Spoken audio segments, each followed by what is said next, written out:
Saat mengetahui adiknya telah mati, dengan murka bos penjahat itu memerintahkan untuk segera mengoperasi gadis kecil itu. Dia meminta agar mata gadis kecil itu dikirimkan kepadanya. Dengan segera dokter suruhan para penjahat itu pun langsung membius gadis kecil itu dan kemudian mempersiapkan proses operasi. Sementara saat Jiwon sampai di sana, dia sudah ditunggu oleh bos penjahat itu dengan sebuah pancing di tangannya. Seluruh anak buahnya juga sudah bersiap untuk menghajarnya. Bos penjahat itu bertanya kepada Jiwon, "Kamu siapa? Kenapa Anda sangat berjuang untuk seorang anak kecil yang bahkan orang tuanya tidak menginginkannya lagi?" Lalu Jiwon menjawabnya, "Dia hanya tetanggaku, tapi dia sangat berarti buatku. Di mana kau menyembunyikannya?" Bos penjahat itu kemudian bangkit dan menarik sesuatu dengan pancingnya. Dia kemudian mengambil sebuah botol yang ada di pancingnya dan kemudian menggelindingkannya tepat ke depan Jiwon. Botol itu ternyata berisi sepasang mata. Penjahat itu kemudian berkata, "Itulah mata gadis kecil yang kau cari. Sekarang anak kecil yang malang itu sudah menjadi mayat. Kamu sudah berurusan dengan orang yang salah. Selanjutnya matamu akan saya tongkel juga." Saat Jiwon melihat botol itu, hatinya terasa hancur dan air matanya keluar seketika.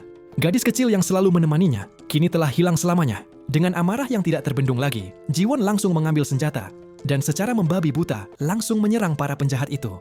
Tanpa ampun, dia menghabisi mereka satu persatu, tanpa tersisa sembari melindungi sepasang mata yang ada di tangannya.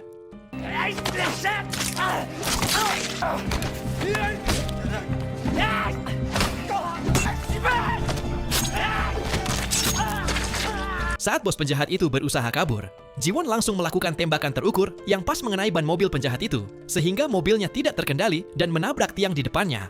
Namun saat ingin membunuh bos penjahat itu, dia menembak mobilnya, namun tidak dapat menembusnya ke dalam. Mobil itu ternyata anti peluru, yang membuat penjahat itu merasa aman sembari menelepon polisi. Namun sebagai seorang tentara, Jiwon dengan cerdik menempelkan senjatanya tepat di kaca depan mobil penjahat itu. Lalu, ia menembakinya secara berulang, yang membuatnya berhasil menjebol kaca mobil itu. Tanpa ampun, dia langsung menembak bos penjahat itu tepat di kepalanya, yang membuatnya mati seketika. Namun, setelah membunuh bos penjahat itu, Jiwon merasa gagal menyelamatkan gadis kecil itu, yang membuatnya berniat untuk bunuh diri. Dia menempelkan senjata itu ke kepalanya dan bersiap untuk menembak, tapi tiba-tiba seseorang memanggilnya. Saat menoleh ke belakang, dia melihat gadis kecil itu berdiri tepat di belakangnya itu. Gadis kecil itu kemudian berlari dan memeluknya sambil menangis.